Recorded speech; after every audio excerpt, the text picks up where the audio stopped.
Good morning, everyone. I'm delighted to open this STI Pi seminar organized by the Productivity, Innovation and Entrepreneurship Division in the Science, Technology and Innovation Directorate.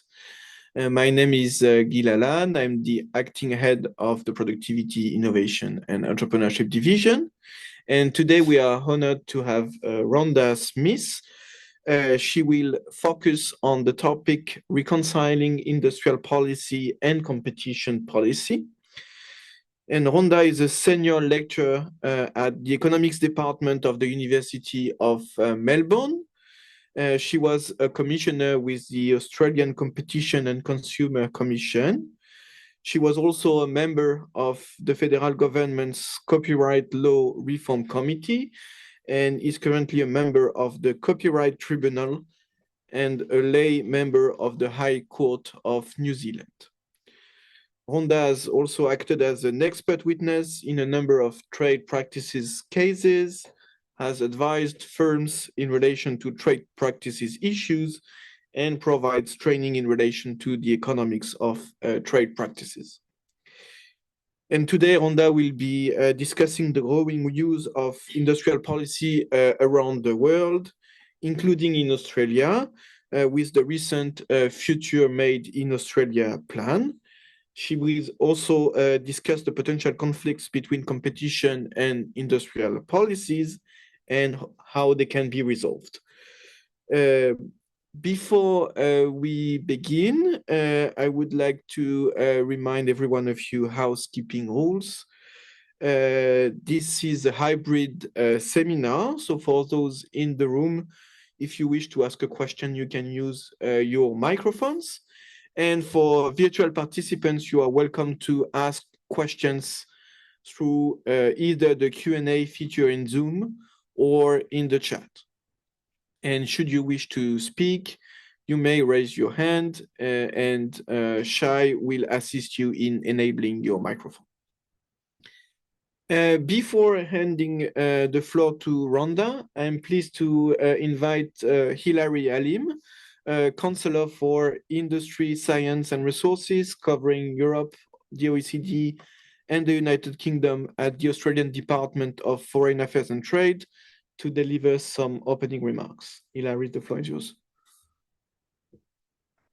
Hello, can you hear me? Yes. Good morning, everyone, and thank you, Guy, and your team for hosting us here this morning. It's a pleasure to be able to be here today and also to be with the esteemed guest, Dr. Rhona Smith, and I'm really keen to hear her perspectives. But I just wanted to offer some remarks about Australia's, as Guy has mentioned, Future Made in Australia agenda, which is one of our central pillars of Australia's industrial strategy.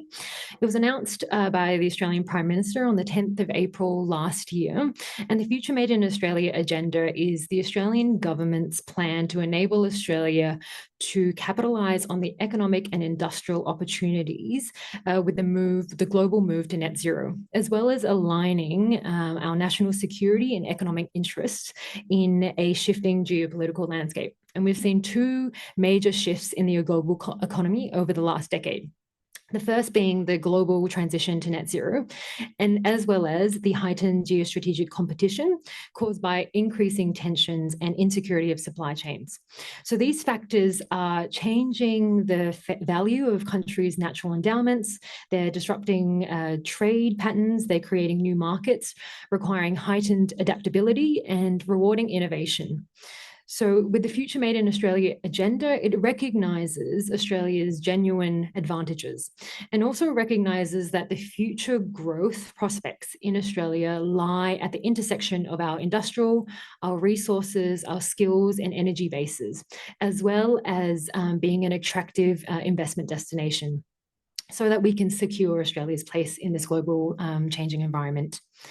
So about attracting and enabling investment, it's about making Australia a renewable energy superpower, value adding to our resources, and also securing strengthening economic security, and backing Australian ideas and investing in our people, our communities, our services that will drive national success.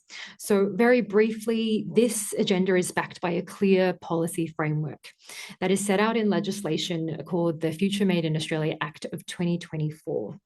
So this is made up of three central pillars. So the first is a national interest framework, and this outlines criteria against which we can identify and assess strategic sectors to determine where it's in Australia's national interest to use public support to unlock private investment at scale. And there's two streams. The first being a net zero transformation stream, where industries support global decarbonisation, and there's a reasonable prospect of sustained comparative advantage. And the second stream is the economic resilience and security stream. So this is where domestic sovereign capability is necessary to protect our national interests or to ensure our economy is sufficiently resilient to shocks. So this framework is supported by the second pillar, which is a robust sector assessment processes. And this is about transparent government-led analysis on the extent of which these sectors support these two streams and are aligned to these two streams. And the final pillar is a set of community benefit principles. And this is about ensuring our public investment and the private investment that it will generate lead to strong returns and stronger communities. So it goes to promoting safe and secure jobs that are well paid and have good conditions, developing more skilled and inclusive workforces, and engaging collaboratively with and achieving positive outcomes for our local communities. So just to, again, briefly, to date, the Australian government has made a number of significant and targeted investments, as well as has announced a number of initiatives in order that are aligned with our Future Made in Australia agenda. And just to highlight a few that go to our solar and clean manufacturing industries, as well as legislating some tax incentives for critical minerals, for hydrogen, and a guarantee of origin scheme. So this includes a 1.7 billion Australian dollars Future Made in Australia Innovation Fund that covers green metals, that covers clean energy technology manufacturing, including electrolyzers, batteries and wind towers, and also low carbon liquid fuels. We've also announced the Australian government $2 billion for a green aluminium production credit, and this will be available from 2028. And this will support Australian aluminium smelters to transition to renewable electricity and for decarbonisation. And finally, as well, the $1 billion Green Iron Investment Fund, and that will help establish an Australian green iron industry by providing upfront capital support to eligible facilities. So the Australian government is also reforming how transformational investment projects are coordinated. So whilst public investment is important and a substantial plan, we understand that the key role for the public investment is to unlock private investment at scale. So in addition to the framework and sector assessments, a key focus is also about identifying and addressing barriers to private investment. So in order to address this, the Australian government, for example, is also establishing a new front door for investors with major transformational proposals. And this will make it simpler to invest in Australia and attract global and domestic capital. So the front door will act as a central coordination point for investors, delivering prioritization, investment concierge, and regulatory facilitation. So this Future Made in Australia agenda is what we see as a modern approach to industrial policy by engaging and investing. It also seeks to help position Australia in the global economy by strengthening priority supply chains and remaining an indispensable part of the net zero global economy through our critical natural endowments and skilled workforce. It's also by leveraging our track record as a trusted and reliable trading partner with established links into key markets in North Asia, United States, and Europe, as well as a reliable supplier into growing markets of the future. And finally, by continuing to be a strong advocate and champion of the multilateral trading system and a rules-based approach. So to conclude, we see the Future Made in Australia agenda as a contemporary model of how industry policy can be designed to support one of the biggest transformations of the global economy since the Industrial Revolution. It can be difficult for Australian businesses to compete in a globally mature supply chain, particularly for new businesses that have yet to build scale. But the Future Made in Australia agenda seeks to support businesses in priority sectors while they establish their operations. But the key goal is a long-term commercial viability. As I said, Future Made in Australia will make it simpler to invest in Australia for both Australian and international investors. And ultimately, we're seeking to support greater economic resilience, innovation, and long-term competitiveness in the national interest. Thank you. Thank you, Hilary. Very useful and interesting remarks. I'm now pleased to invite Rhona Smith for her presentation. The floor is yours, Rhona, for approximately 40 minutes.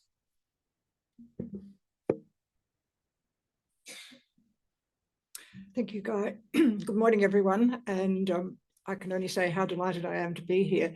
I'm also about to say that Hilary and I did not collaborate. We did not collude. And I will now be able to reduce one section of my paper very quickly.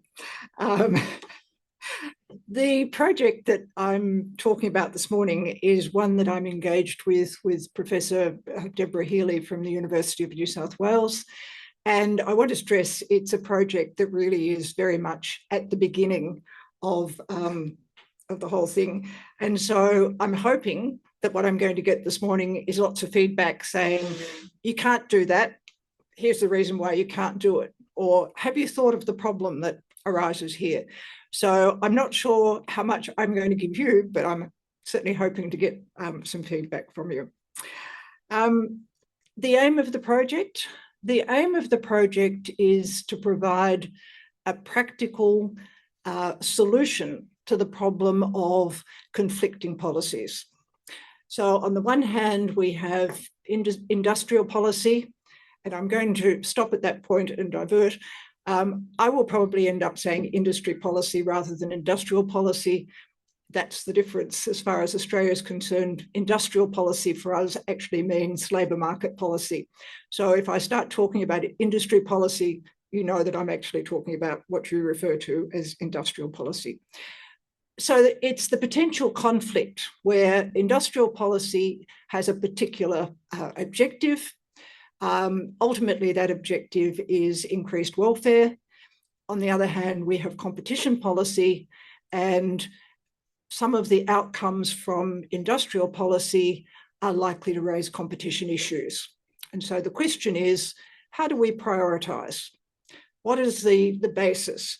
And what we need is a framework that's going to give us transparency, it's going to give us consistency, and it's going to give us rigour. They're my touchstones as far as assessing the framework's concerned. There has been quite a bit of discussion in the literature recently about that interface between the policies and how it should be dealt with. I've just come back from the CRESI conference in Crete, and one of the plenary sessions there was given over to talking about industrial policy and competition, and certainly one of the papers was very directly on how do we get this interface right. So it's a topic that people are thinking about, and we hope that we're going to be able to contribute to it. Okay, so given the early nature of this project, where do I start? I thought what I would do was I would start by outlining the most recent policy that Australia has introduced, but Hilary has done that really nicely for me, and I will just pick up a couple of points as I go through. The second thing I want to do is to talk about competitive neutrality and look at that because it explains the problem that comes from the industry policy, if there is a problem, and it sets up the environment for looking at how to solve that problem. And so if there is a competition issue, then the question is, we've got distortions, how do we deal with them? Do we have any existing arrangements that help us to think about that particular issue? And I think we do. So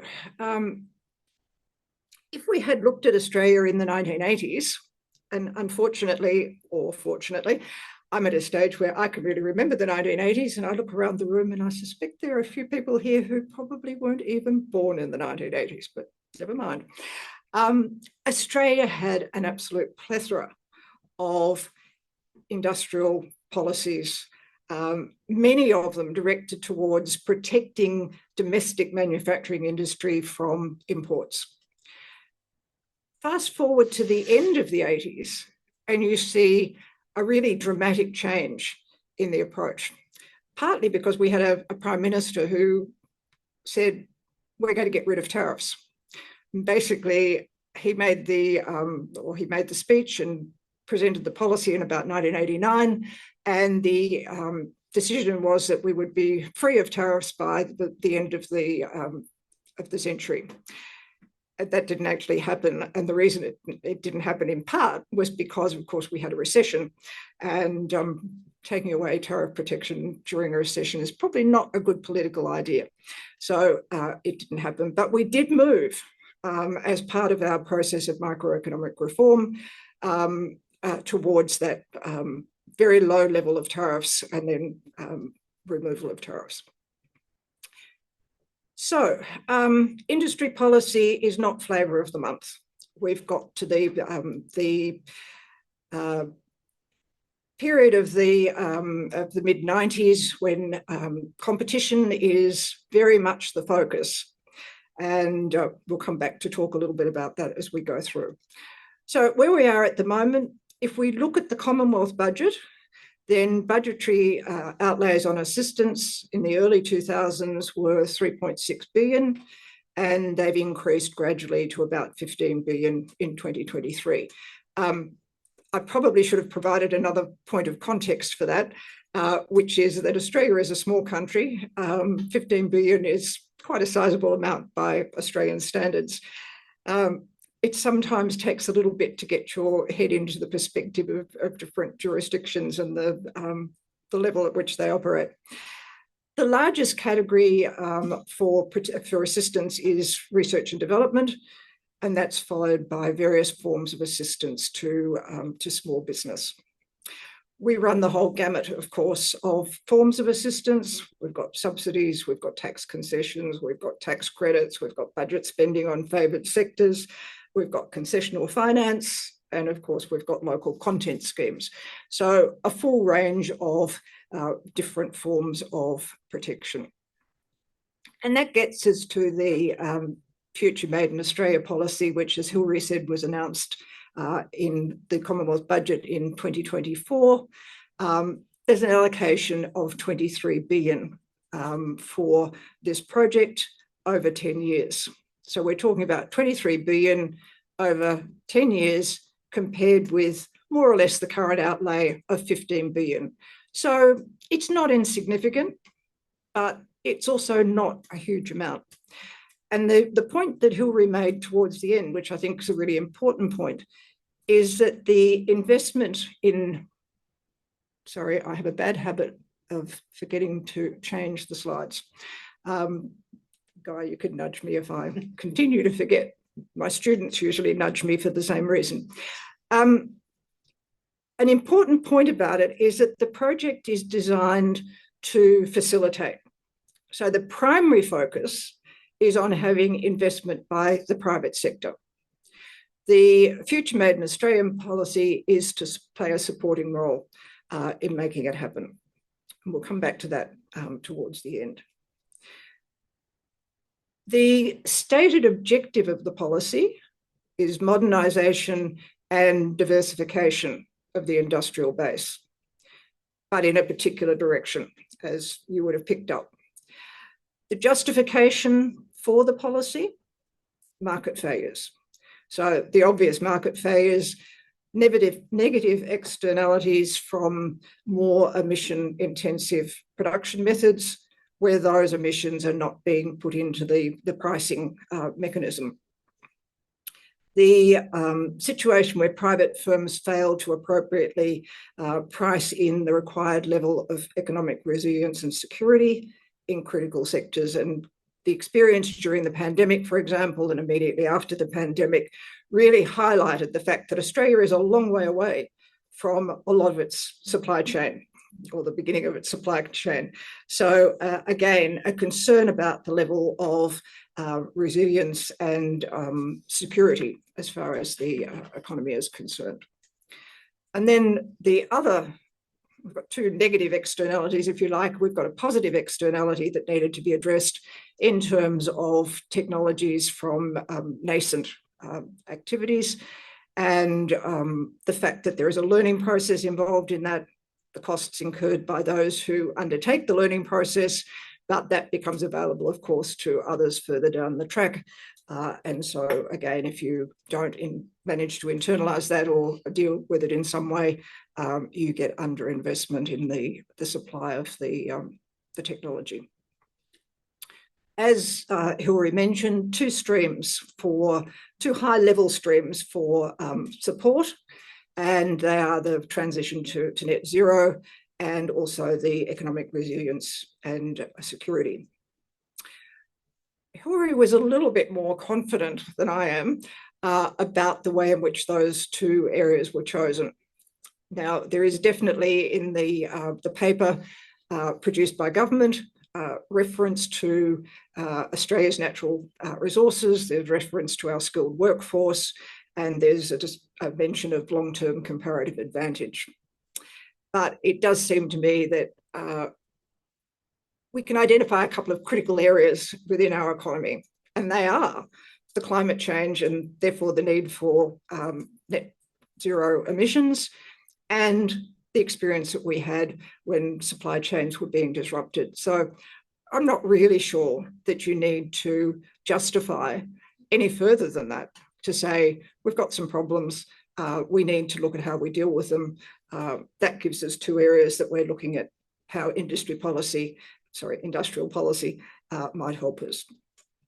So, going for the wrong one.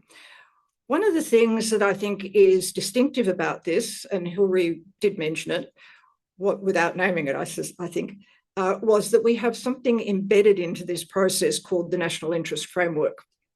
And the National Interest Framework is designed to give us a rigorous approach to, by providing criteria to the selection of projects to be supported under those two streams that I mentioned.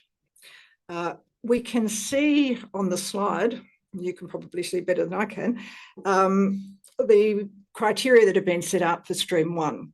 So is energy intensiveness and is it capable of substantially reducing the carbon emissions by taking advantage of the renewable energy resources, has output that embodies low carbon emissions and can help to contribute to decarbonisation in other areas of the economy, can leverage Australia's highly skilled workforce using technological improvements to reduce labour intensity, economies of scale, and aligns with trading partners' current and future needs and complementary actions taken by our strategic partners. So we've got an equivalent of that for the second stream for the economic resilience and security. So a fairly fulsome set of criteria that I think can give us consistency in the way in which the policy is applied.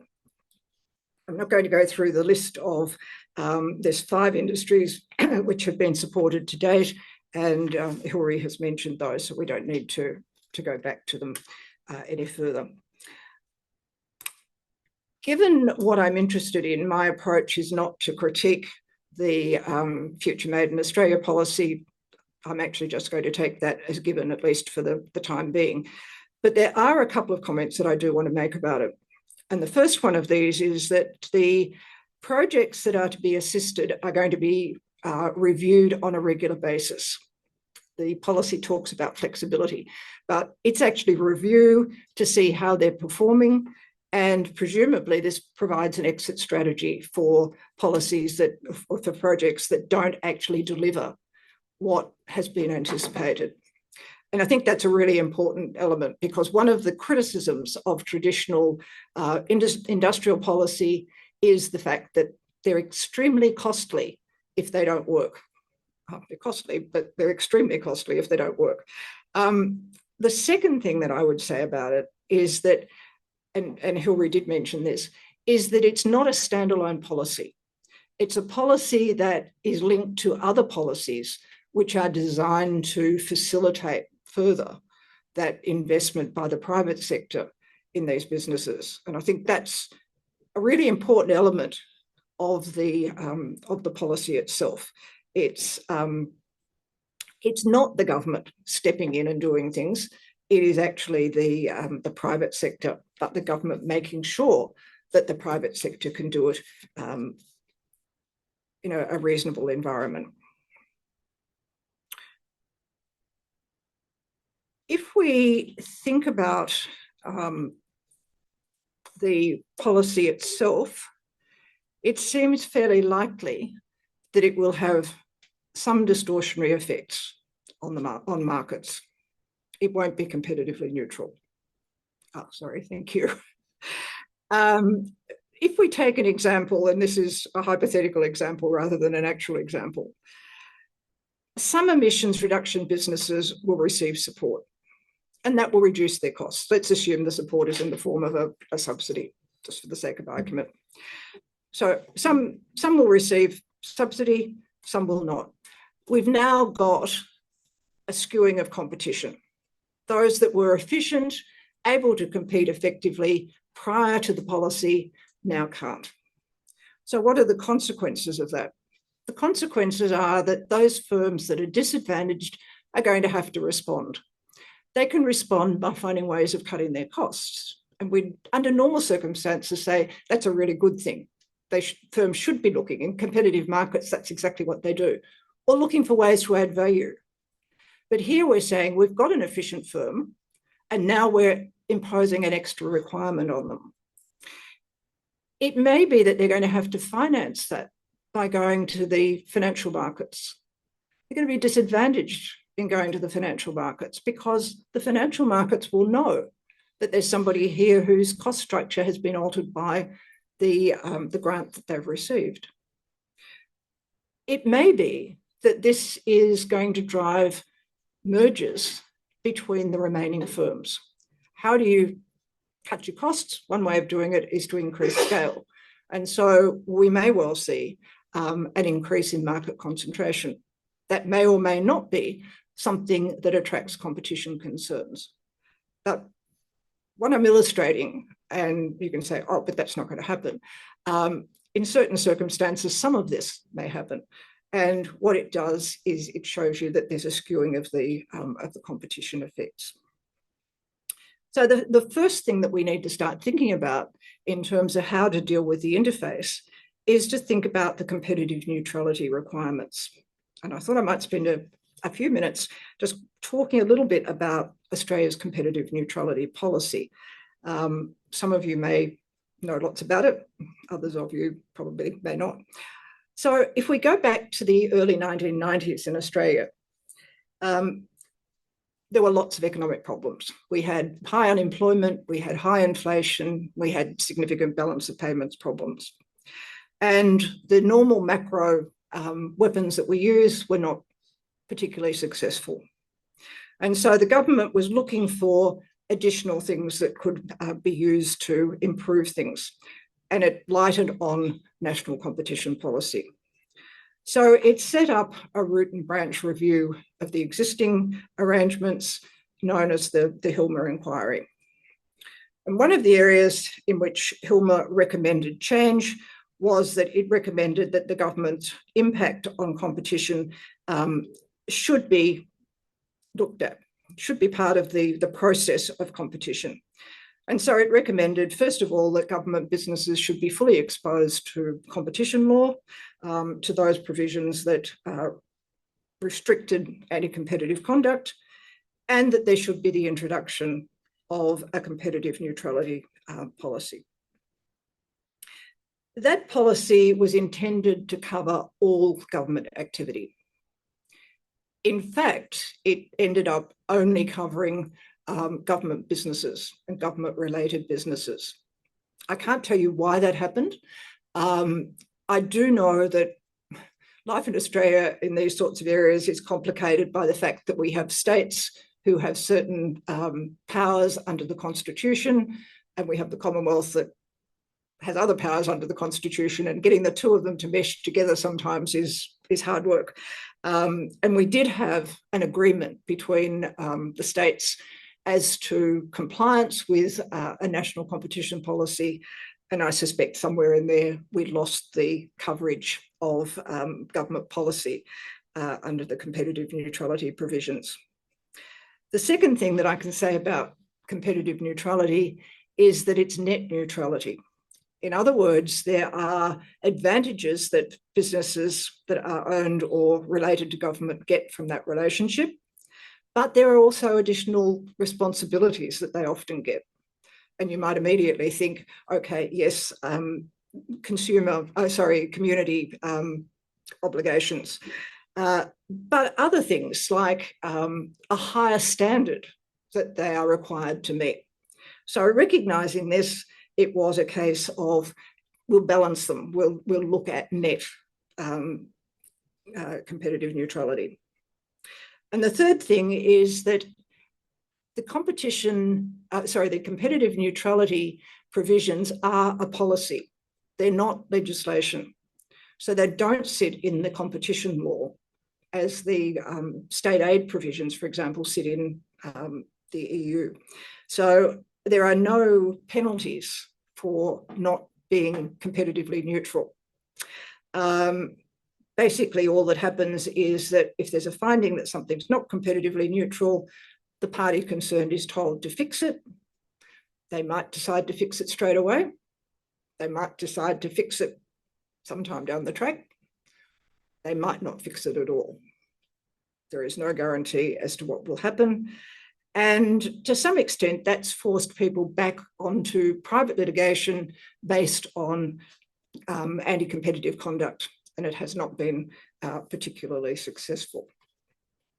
So our competitive neutrality policy, again, is based on a justification that says, and remember, we're only talking about government-related businesses.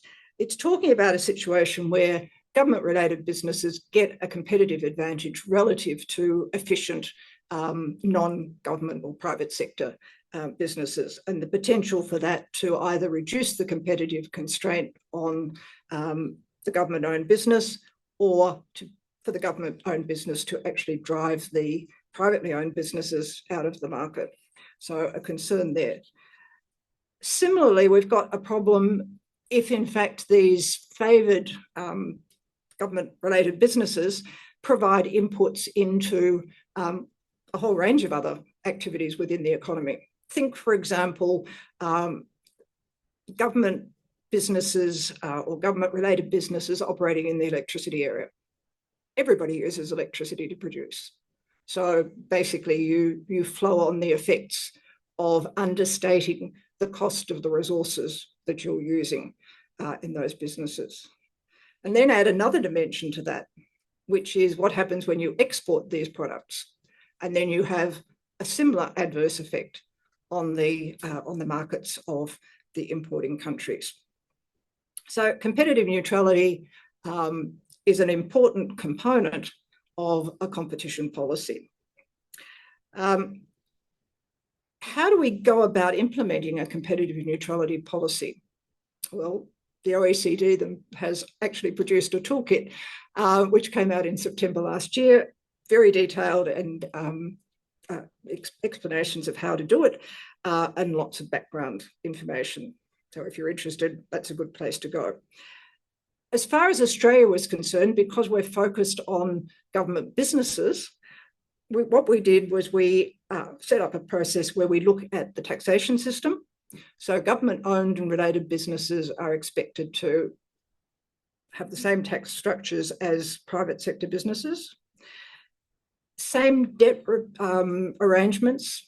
They're not supposed to be given special favours in terms of not meeting certain standards for debt, but also not supposed to get lower interest rates because there's a sort of an assumption that the government's guaranteeing the payments. So that's a much more difficult one to actually make work. Businesses should be subject to the same regulatory restrictions as the private sector, and they should earn a commercial rate of return.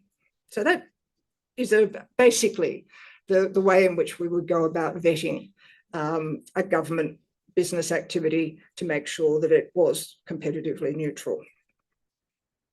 Now, not all government business activity in the current environment has to be competitively neutral. There are exceptions. And there are exceptions that are based on the size of the business. So some of them just fall out of the system. But more importantly, there are exceptions based on public interest.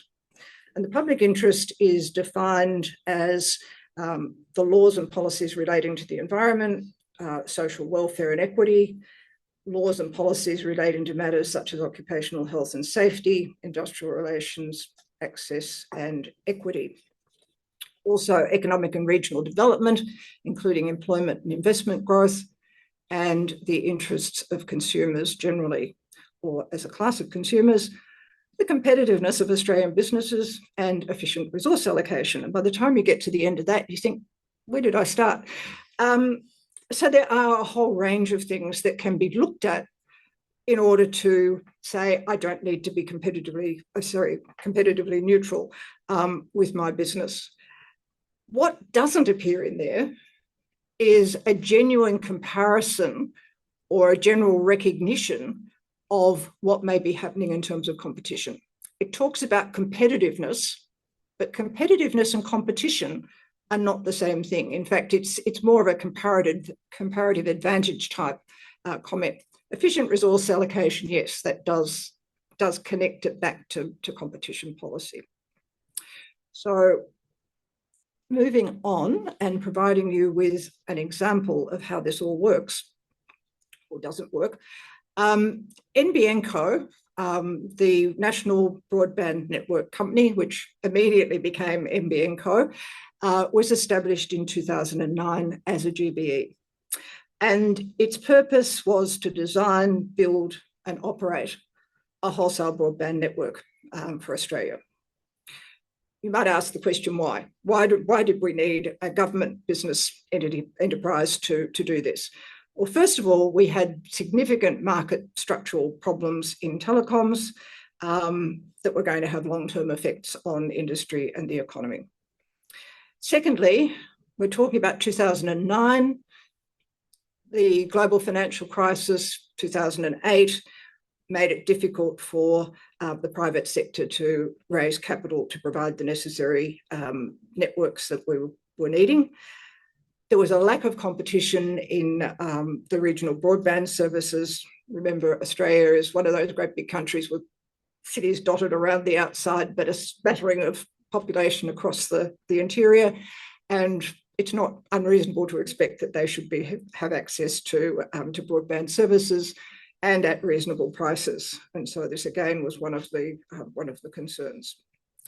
So in setting up NBNco, the government was setting up a supplier of last resort.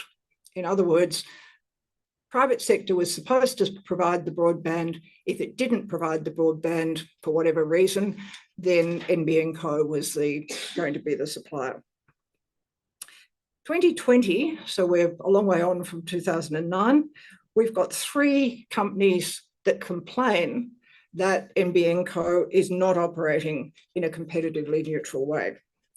First of all, it says NBNco's return on equity is not a commercial rate of return. And secondly, it's getting a special favour in terms of the regulatory environment that it's working to. And the consequence of this, said the complainants, is that we are locked out of the market. So we do have a body that's responsible for hearing these sorts of complaints. It is the Australian Government Competitive Neutrality Complaints Office. It found, first of all, that NBNco actually suffered a series of disadvantages because it was a government-related entity. It incurred extra costs because it was a government-related entity. However, he also found that Capobianco benefited in various ways from government ownership, particularly in relation to its debt. It was getting significant savings because it had a fixed interest rate, and it also was deriving a beneficial interest rate based on its government relationship. So some disadvantage to Capobianco, some advantage to Capobianco from its government ownership. There was also a concern about it being exempt from stamp tax, particular form of, stamp duty, a particular form of tax. The complaints body said, no, that's outside the scope of competitive neutrality. We're only concerned about ownership. And likewise, there was an issue about regulation. Again, they said, no, regulation's not our concern. It's a policy. It's not part of the process. So that gives you an example of how competitive neutrality actually works in practice. I'm not too sure about the outcome in terms of the complainants, but that was the findings in terms of the inquiry. I'm not sure that I can get that. I think, oh, yes, I can. Sorry, I was not carrying my laptop with me, and I would have changed that so that I didn't have to click on it, but we've got there. Okay, if we want to think about competition policy, this is one way of doing it. Why do we want a competition policy? We want a competition policy because the competitive tension that's created causes businesses in a market to be efficient. In the past, we've spent a lot of time talking about static efficiency. What we're now looking at and placing a lot of emphasis on is actually dynamic efficiency. We're interested in how competition can drive innovation, how it can drive growth, how it can, as a consequence, increase economic welfare. But you will notice that we've got a little qualification attached to this, and that is those outcomes come if we don't have substantial market failures. All markets have market failures, but we're talking about substantial ones. In those circumstances, it may be that more competition will give us inefficient outcomes, think natural monopoly, or it may be that trying to solve the problem of a market failure will in fact create efficiencies, but in fact reduce competition.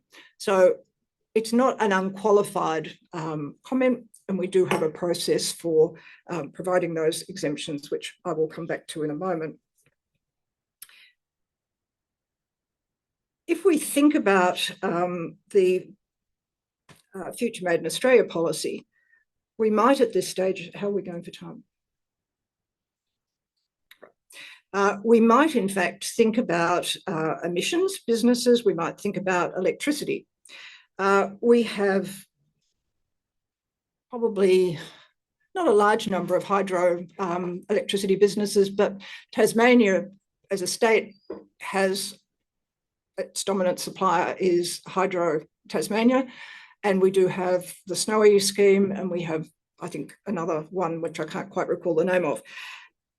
It is likely that if we're looking to see how we can reduce emissions, it's not going to be the existing hydro schemes that are going to get support. It's actually going to be the wind and solar and maybe tides. So again, we're changing the relationship in terms of competition within the electricity market. And we might well say, well, okay, we want to change that relationship. Certainly if we're talking about coal and gas compared with renewables, yes, we do want to change that relationship. But we're also changing the relationship within the renewables. And that may be something that we should be concerned about. So I think we're on to the next one. The question then is the one about priorities. Now, the first thing that we need to think about is we've got our industrial policy. Is it competitively neutral? If it is competitively neutral, tick, go ahead, do what is required under the industrial policy. If it is not competitively neutral, just go on to the next slide. If it is not competitively neutral, then we need to think about what are the competition effects, how significant are the competition effects. So it's not just a question of whether there are competition effects, they might be quite insignificant. How significant are they? We need to get some sort of, I was going to say measure, we need to understand what the extent of the competition effects are. And it may not be that we're going to measure them quantitatively. Great if we can, but it may be that we're going to measure them qualitative. And that may be sufficient. We know that there's really very little competition effect, or we know that there's a really lot of competition effect. And that may be all that we do need to know relative to our industrial policy. So competition authorities are pretty good at working out whether there's a competition effect and getting a handle on just how significant it might be. So maybe the competition authorities are the people that we want to do that sort of assessment. Then we get to the second point. And of course, I should also say at that point, having found out what the competition effects are, it may well be that the policy can be, or the particular project under the policy can in fact be altered slightly to address those competition concerns. And if that's the case, basically we now get our tick and you go ahead with the project. If that isn't the case, then what we're going to be looking at is how to balance the anti-competitive effects of the project with the public benefits of the project. Now, I say public benefits rather than public interest. Public interest is what determined the policy in the first place. The industrial policy is presumably a cost-benefit analysis. Part of that cost-benefit analysis is that this is in the public interest. Or we could simply say, we assume that governments act in the public interest.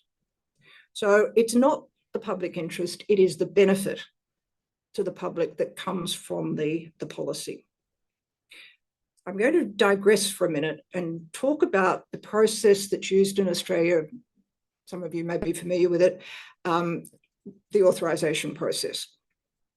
So right from the beginning of the competition law in 1974, perhaps I should say the modern competition law in 1974, there was a process by which if a firm engaged in conduct which had substantial anti-competitive effects, or indeed other detrimental effects, those could be weighed against the public benefit. And if there was a net public benefit, that project got exempted from the prohibitions on anti-competitive conduct. So we have a competition authority that is well practiced in terms of looking at these public benefits, undertaking that balancing act and coming up with a decision. However, it's a little bit more complicated than what that might imply. If we're going to do this in relation to industrial policy, we want to define those public benefits very broadly. We want to say basically anything that is a benefit to the public is a public benefit. I know that's tautological. You'll actually find it in one of our trade practices tribunal decisions. That was the way in which they defined public benefit. However, it's really saying, look, start off broadly, narrow it down. So the next step after identifying your public benefit is to say, what weight am I going to give to those public benefits? And we are going to need some sort of criteria against which to make that decision. And if we look at the ACCC's guideline for authorisation, we find exactly that kind of framework. What they say is, look, the most important benefits are efficiency benefits. They're going to get the greatest weight, but they are not the only benefits that we will take account of. And so for these others, they start to look at things like, is there a benefit that is transaction specific? In other words, you can only get it via this form of transaction, you can't get it in some other way. How widely is the benefit shared? Is it just a very narrow group that get the benefit and nobody else? Or is it spread across the economy? Is the benefit one-off and then everything just continues on? Or is it an ongoing benefit? How and when does the public benefit arise? And what's the size of that benefit? So quite a lengthy list of criteria. You might say, oh, that sounds awfully complicated. It doesn't actually work out that way in practice. I'm not going to say that the ACCC doesn't agonise often over some of its decisions in relation to that list of weightings, but it's a process that works, and works, as far as we can tell, reasonably well. So if we find that there is a net public benefit, then in fact the industrial policy should proceed. What we're really saying here is that we've got positive economic welfare effects that come from in the industrial policy, but there may also be some negative effects on economic welfare because of the anti-competitive effect. The competition component of it looks at those anti-competitive effects, and what we're doing is we're saying, let's get the net effect on welfare, and that will tell us whether we should prioritise the industrial policy, whether we should prioritise the competition policy. And again, we need to remember that there are ways and means of reducing the competition impact. Often it's possible for firms to offer an undertaking, we'll divest something, or we will, I don't like behavioural undertakings, but behavioural undertakings are sometimes accepted. It might be something about the way in which they're going to operate. So very quickly, I will give you an example of a merger, which actually was private sector parties, but could have been, for example, a government acquiring a business, because what we have seen is governments going back into some businesses. For example, in Victoria, the state government has gone back into the supply of electricity. I'm not sure that we actually know quite what that means at the moment, but that's what they say they're doing. So we've got Origin Energy, which consists of, thank you.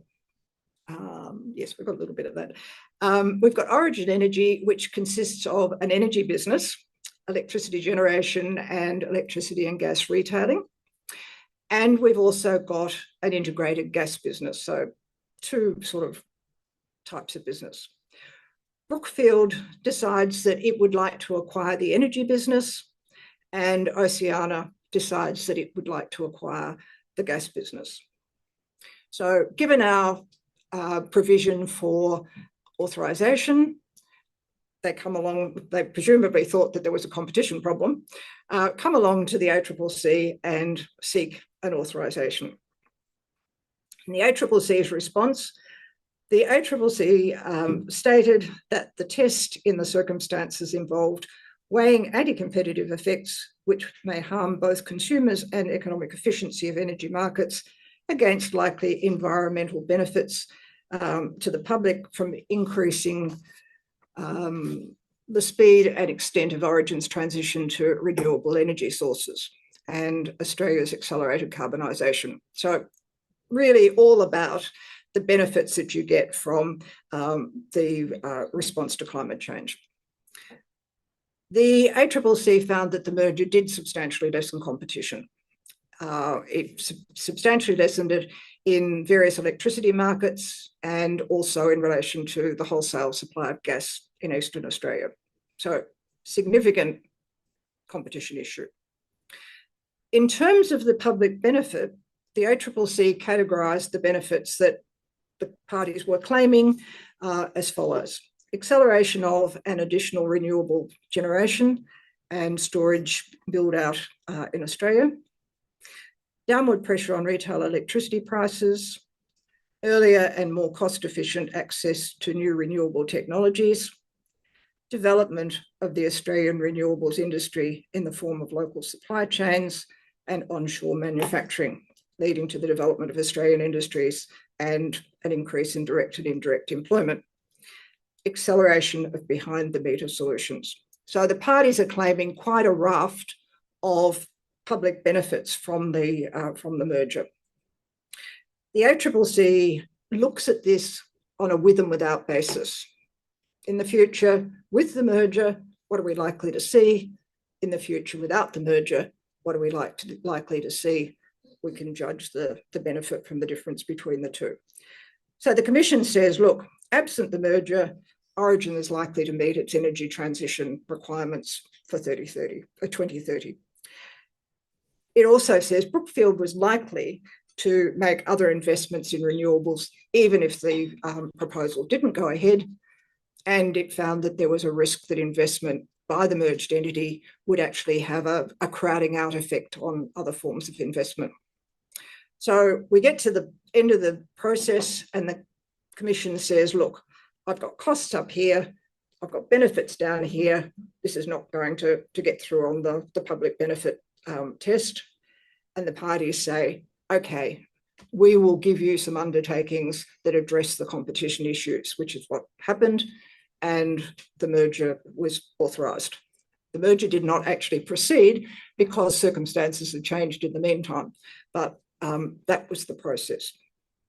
So to conclude, competition and policy and industrial policy and a raft of other policies aim to increase economic welfare. The problem is that a number of these policies, including industrial policy, may well have anti-competitive effects. So we want to get a net increase in welfare, and that gives us a basis for determining how to prioritise between the different policies. At this stage, we haven't done this, but we will go back and look at the Future Made in Australia policy and see if we can apply our framework to that. Pick one of the projects that has been successful and have a look at it. And then we will start to look at some of the other projects in other jurisdictions, perhaps, and apply the framework to that as well. If that works, then in fact, we will be thinking about some other types of policies as well. And I think the thing to sort of focus our minds is that if we fail to take account of the competition concerns before they arise, in other words, before the policy is implemented, then in fact we're left to address those problems ex post. And what we know about litigation in terms of competition issues is that it's horribly expensive, the outcomes are incredibly uncertain, and it takes an enormously long time. So the best approach is actually to deal with the problem before it gets to that stage, rather than to wait until afterwards. Thank you. Thank you. Thank you so much, Rhona, for sharing your insights. Before I open the floor for questions, I would like to give the opportunity to Antonio Capobianco, Deputy Head of the Competition Division at the OECD, to provide some remarks as a lead discussant. Antonio, the floor is yours. Thank you very much for having me, and good morning, almost good afternoon to all of you. It's a real pleasure to be part of this conversation, and I would like to start by commending Rhona for a presentation, but more broadly for her research on competitive neutrality, competition assessment, regulatory design, which is now being applied to the relationship between industrial policy or industry policies and other policies, particularly competition policy. I have to say that her presentation really reflects very much the work and many discussions that have taken place at the OECD in the competition community, in the competition committee. Rhona very kindly referred to the competitive neutrality recommendation, the toolkit, the competition assessment recommendation, toolkit and methodologies that we have developed over the last 10 or 15 years to help government better design policies, regulations, when they may interfere with competitive dynamics on market. Now, those instruments were not designed necessarily with industrial policy in mind. Like Rhona said, the discussion on industrial policy really has revived in the last years. It was a bit maybe dormant or silent for a couple of decades, very lively back in the 70s, 80s, and maybe in the early 90s. So these instruments, although not designed for balancing competition policy objectives and industrial policy objectives, they may still provide a very good sort of framework or methodology to do that kind of exercise. Now, those instruments were very largely inspired by the Australian experience that Rhona referred to. When we started all this work, we really looked at the Australian example and how through the Hilmer inquiry, the Hilmer report, and the process of liberalization, deregulation, promotion of competition policy in the 90s, in the mid-90s, Australia went from underperforming as an economy compared to OECD area to overperforming for many decades compared to other OECD countries. So we thought that that would be a good sort of examples to use to develop best practices at OECD. And of course, we have enriched that experience, which has limits, like Rhona also recognized. We have enriched it with best practices from around the world, from other OECD countries. Now, going back to the relationship between industrial policy and competition policy, I think historically the OECD work, including the work of the Competition Committee, has focused mainly, I would say, on the tensions and trade-offs between industrial policy and other policies, and particularly competition policy. And Rhona has Rhona's presentation have very nicely described the challenges and some of the tensions that how do they look like, and how jurisdiction can go about dealing with them, this balancing exercise, some of the complexity and challenges about balancing different policy objectives and costs and benefits or specific measures, regulatory measures. Now, I wanted to maybe bring to this discussion the more recent work of the Competition Committee, which has, I would say, gone beyond addressing the question of how conflicts between industrial policy and competition policy should be resolved. We started exploring more the complementarities, the synergies between the two policies, and how two policies can support each other. So not looking too much at the tensions, but at the complementarities. And this is because I think there is a growing understanding and awareness that combines industrial policy and competition policy can create, I would say, a virtuous circle that drives more innovation, more growth, and better productivity. And there are, I think, at least I would say 3 ways that I could pick up from the conversations in the Competition Committee in which sort of these policies can complement each other. The first one I would say is that industrial policy is most effective in competitive markets, and therefore it should be designed to preserve or enhance competition. Why is that? It's because I would say competitive markets amplify the impact of industrial policy interventions. They ultimately promote productivity, they boost growth, both at firms level, but also at the level of the whole economy. However, and I'll come back to that in a moment, the success of industrial policies measures depends heavily on choosing and designing pro-competitive policy instruments. And I will come back to that in a second. I mean, the other way in which the two policies can complement each other is that competition and industrial policy can foster competition through different mechanisms, including reducing barriers to entry or expansion, or address future market failures. And so by allowing industrial policy, by reducing or eliminating market failures, can promote more competition. So lowering, for example, barriers to entry or barriers to expansion is a critical aspect of promoting competition. And industrial policy can play a key role in addressing these structural barriers, legal barriers to entry, such as high capital requirements, by offering subsidies, reforming regulation, or supporting new entrants. And to the extent to which a given industrial policy can address market failures also depends on choosing pro-competitive industrial policy instruments and or designing them pro-competitively. So some instruments may be more pro-competitive than others, and given a chosen instrument, its design can be more or less pro-competitive. The last, but certainly not least, element of this virtuous circle or virtuous relation is that solid competition enforcement can play a vital role in ensuring success of industrial policy measures, for example, by actively preventing or sanctioning abusive practices that block, delay, or steer market entry.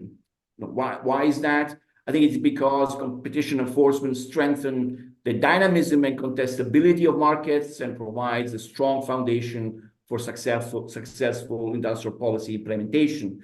Through merger control, and Rhona mentioned an example of a merger case, but also through enforcement against anti-competitive conduct, competition authorities ensure that firms with market power, dominant firms, do not engage in conduct that unfairly raises entry or expansion costs or limits opportunities for nascent or potential entrants, or even kills innovative and dynamic competitors when they are still in their nascent phase.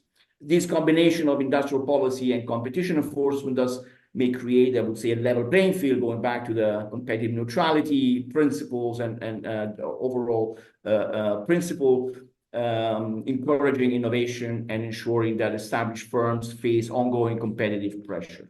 Now, if I can say a word about pro-competitive industrial policy design, which was the focus of some of our most recent discussion, it's clear that competition intervention, industrial policy interventions may differ in a number of ways. Competition enforcement is a case-by-case type of analysis, a merger, a cartel in a particular sector. So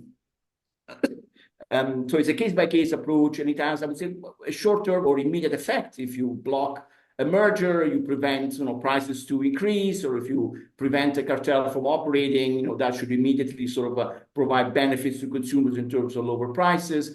Industrial policy, I would say, on the contrary, usually affect industries. It doesn't focus on specific players or specific cases, and sometimes it requires effects to be materialized over time. So the design of pro-competitive industrial policy requires, I would say, a broader and long-term strategic view, recognizing that its full impact will affect other policies and may unfold over many years. So industrial policy often aims to achieve efficiencies and foster economic growth, which take a long time or longer time to materialize. I'm saying all of this because policymakers must consider the immediate effects of their interventions as well as the long-term consequence, which may include, when it comes to industrial policy measures, unintended distortion in market dynamics or entrenchment of market power over time.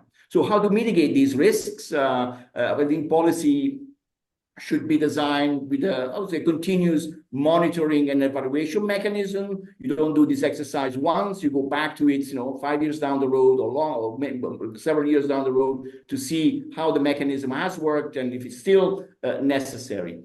So this allows for adjustments as necessary, ensuring that policy remains proportionate and aligned with their initial objectives without undermining other policies, including competition policy.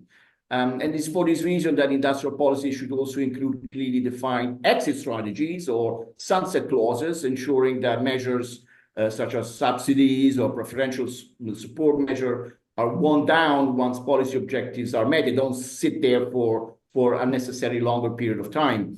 This ensures that market forces can then resume their role in preserving firms' incentives to increase efficiencies, to innovate, to prevent dependency from government intervention or distortions, from perpetuating distortionary measure beyond what is maybe considered as necessary. Rhona mentioned it, so I think it was an important element and probably an inevitable element of the discussion is that competition authorities can have a role in the design of pro-competitive industrial policy measures. They can and probably should play a crucial role, not only in advocating for the effective design of successful industrial policy measures, but also be directly involved in their design, warning against poorly designed instruments with anti-competitive effects. A whole other line of discussion, which I will not go into, but I would just want to mention, it's a discussion which is ongoing, and I think I would say the jury is still out on this one, is whether industrial policy considerations should be integrated in competition law and competition enforcement. There is a lively debate out there whether competition enforcement should take into account objectives such as sustainability, environmental consideration, employment, inequality, poverty, gender, and the list can be much longer. And there, as you can imagine, there are various camps and a lot of variation in between the camps, but there are more traditionalists who think, competition law and competition enforcement should remain very focused on looking at efficiencies. Others are much more open to integrating a wider, broader set of considerations. And I think, jurisdiction maybe like Australia, if I understood correctly, has a public interest clause, are more open or providing a legal environment, a legal framework, which is more prone to integrating a wider set of considerations. So countries with a total welfare standard are better placed to have a broader approach and mitigating industrial policy consideration within competition enforcement, that jurisdiction to have sort of married a very narrow consumer welfare standard. So to conclude, and I know time is running out, I think it was clear to me from sort of the discussion in the competition committee that the renewed prominence of industrial policy offers an opportunity, a very timely opportunity to address these complex challenges and carefully assess trade-offs. The success, I'd say, of an increased industrial policy programs largely depends on how these measures are designed and implemented. If they are poorly crafted, they can entrench market power, entrench incumbents' position, they can distort markets and ultimately hinder innovation and growth in the long term. So short-term objectives might be failing in the longer run.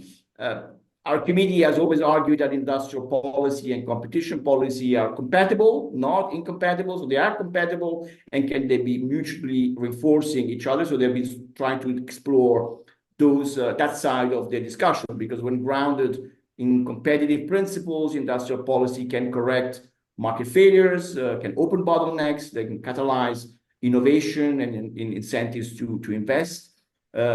Conversely, competition policy can help ensure that industrial strategies do not result in concentrated markets or inefficient allocation of resources. So some of the takeaways is that pro-competitive industrial policy design matters. So I made the argument there. It's beneficial for competition authorities to participate as co-designers of industrial policy actively, again, to promote more open and dynamic markets. Merger control is a big area of discussion about on this relationship between industrial policy and competition. Our committee believes that merger control remains essential. This is especially the case where industrial policy objectives are invoked to justify consolidation in certain industries, to create or protect national champions. So there is a very lively debate about merger control out there. And the last point is about, an obvious one to make, and in an OECD context, is about the importance of not only of domestic cooperation between different policymakers, but also international coordination. It seems to be critical. Achieving coherent policy outcomes requires close collaboration on cross-policy among competition authorities and other regulators, but also across the board. So I'll leave it at that. I'll stop there, Guy, and thanks again to Rhona for a presentation, and to you and all the colleagues there for listening to my sort of quick reaction. Thank you very much. Thank you, Antonio. Rhona, do you want to respond to Antonio's remarks? Thank you, Antonio. I agree with you that there are indeed competition benefits that come from having your industrial policies. We have, at this stage, have not even started to think about those, but I think perhaps one of the things that comes through from your really helpful comments, and they were certainly comprehensive, is that it's a little bit like econometricians producing forecasts about what's going to happen in the economy. People come back afterwards and they say, well, you produced this forecast and it really didn't happen. Well, the whole point about producing the forecast is to make sure it doesn't happen, that there is a response before the occurrence. And I think really what we're saying here is if we put in place a framework where people can think about the interface between these policies, then in fact, and this was really what Antonio was suggesting in part, we avert the problems. We work out how to shape the policies so that we minimise the adverse effects and maximise the benefits to society. Thank you, Rhona. Please raise your hand in the room or online. I think we have a question online already. Benjamin, do you want to ask your question? Sure. Hopefully everyone can hear me. And yeah, thanks for this really illuminating presentation. So I look after our work on responsible mineral supply chains. And Professor Smith, you may be aware that there's a lot of concern about overdependence in trade on China for critical minerals, especially at the refining stage. And as a result, a lot of calls among policymakers, but also smelters and refiners, including in Australia, calling for industrial policy essentially to, through some form of state aid, to keep many of these businesses afloat. I'm just wondering if you have any reactions on these calls, how likely they may be to satisfy sound criteria for net public benefit, especially keeping in mind the fact that many of these industries, because of the overcapacity from China, are not profit-making businesses. So I'm wondering a little bit about the issue of a potential one-off benefit, difficulty sustaining these businesses with the policy. Thanks. Thank you. Perhaps let me gather a few questions before I give you the floor back. My mind only keeps one Okay, question go ahead. That's right. Thank you for that question. It's a really interesting question, and I can't deny that I suspect that it was something that certainly influenced the choice of the second stream in the Future Made in Australia policy. The experience of the period post or during the pandemic and post-pandemic have certainly highlighted the reliance Australia has as a country that's a long way away from its sources of supply, and in a country whose manufacturing industry really had been, how can I politely put it, wound back. So yes, what's going on in China, the effects of that are certainly things that are important in thinking about some of these sorts of issues. We have Jens in the room. Thank you. Interesting presentation. And at one point you said it may seem a bit complicated, and I felt I agree. So I'd like to sort of try to have your help in understanding how do we make industry policy, competition policy go hand in hand in a simple way. And traditionally, what we would have said in the green space is it's very easy. What you should subsidize is demand, not production, right? So you don't sit and select this producer or that technology or that particular thing.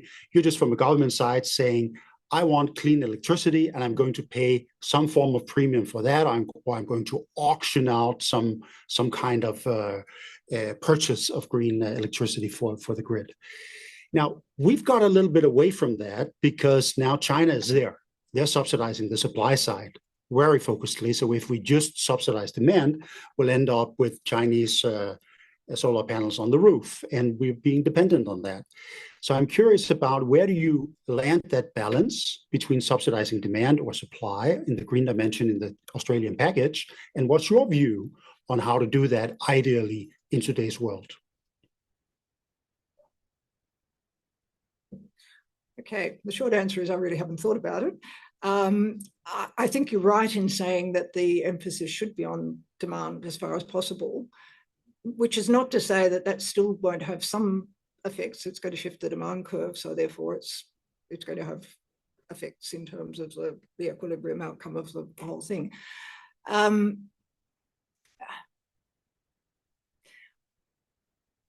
I really think this goes back to what I said at the very beginning, which is really this is a project which we're really just starting.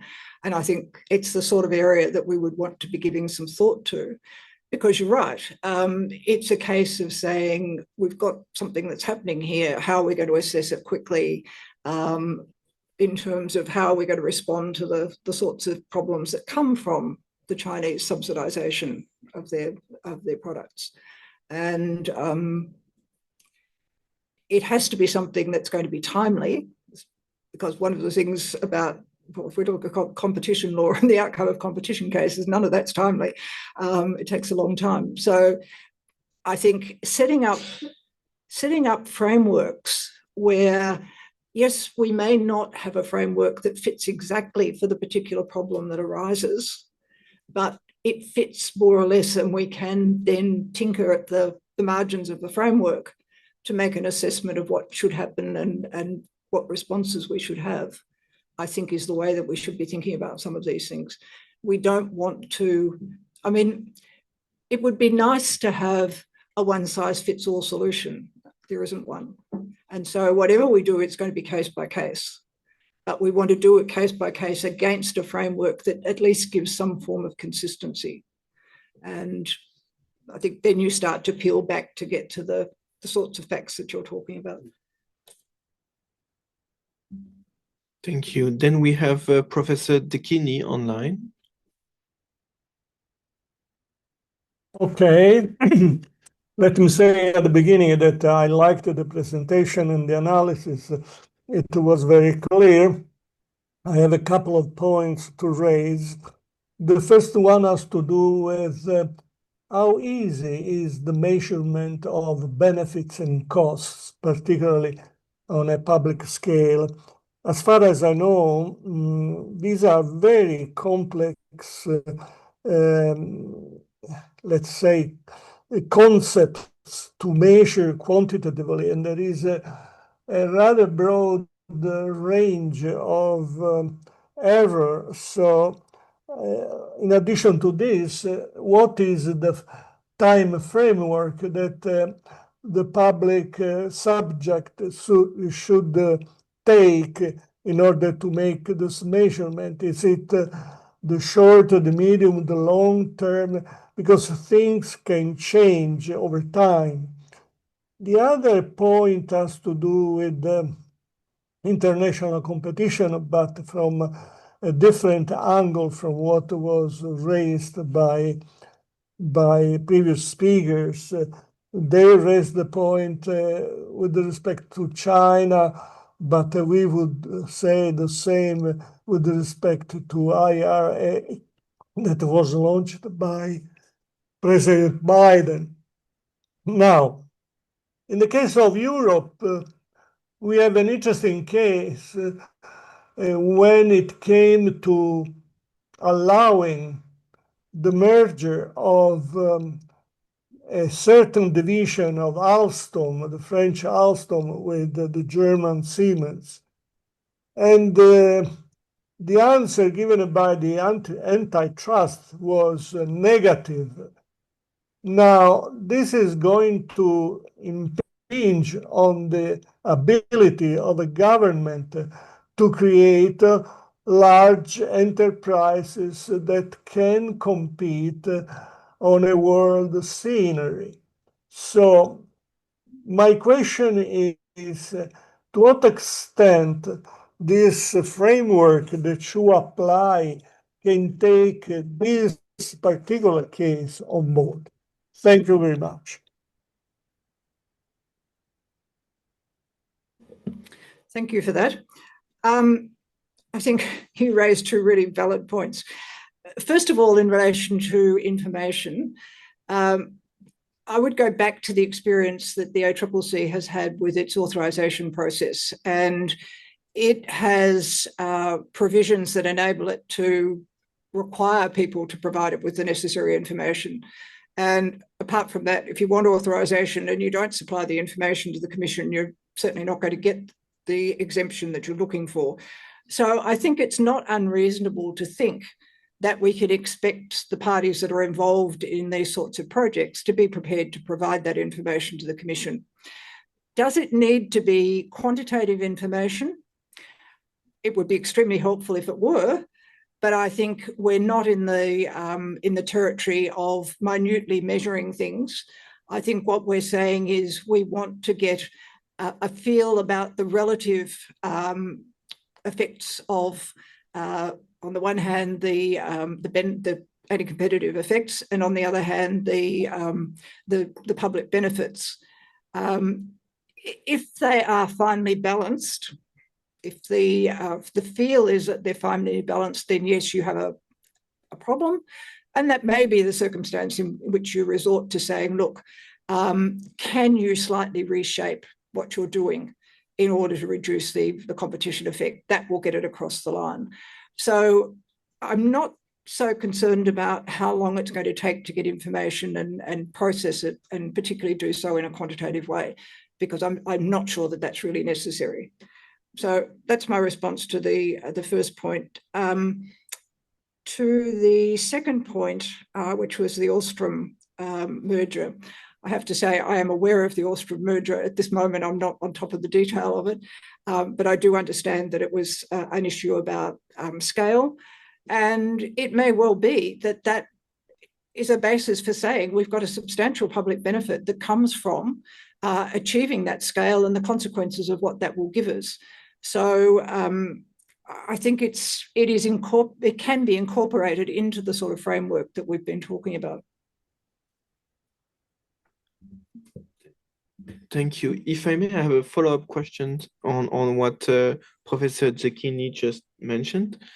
Wanted to understand what is the role for ex post assessment in the context of the decision tree you showed on one of your slides, because I mean, what's really at the core of this decision tree is weighing the anti-competitive effects with public benefits. But we know that for industrial policies, public benefits are, let's say, theoretical, and the devil is in the details. The effectiveness of these industrial policies might depend on the high number of parameters. So assessing them ex ante is needed, but at some point the ex post assessment can also kicks in to perhaps reconsider the balance between the benefits and the costs, and perhaps also to learn lessons for future situations. Okay.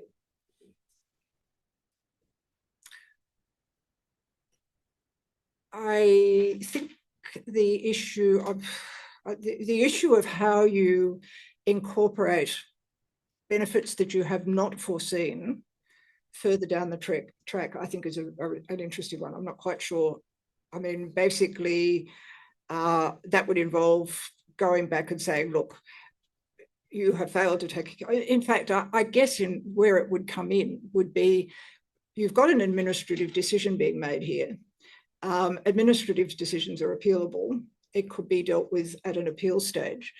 When I made the comment about ex post assessment, what I was actually referring to was someone further down the track saying, okay, this particular project that you have accommodated under your industrial policy is having these anti-competitive effects. And you've allowed that policy to go through. What can we now do about it? Well, the only thing you can do about it is say, look, this is a breach of your competition law, and deal with it under Article 101 or 102 or whatever it happens to be that is relevant at that point.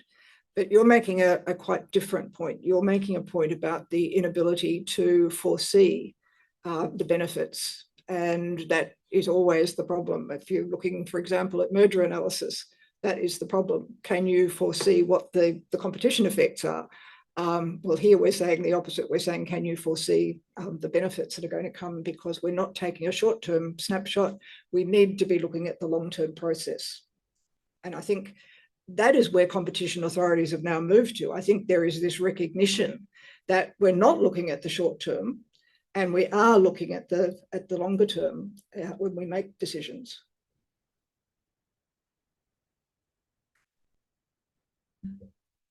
Are there any further questions in the room or online? No. So if not, I think anyway we are reaching the end of the seminar.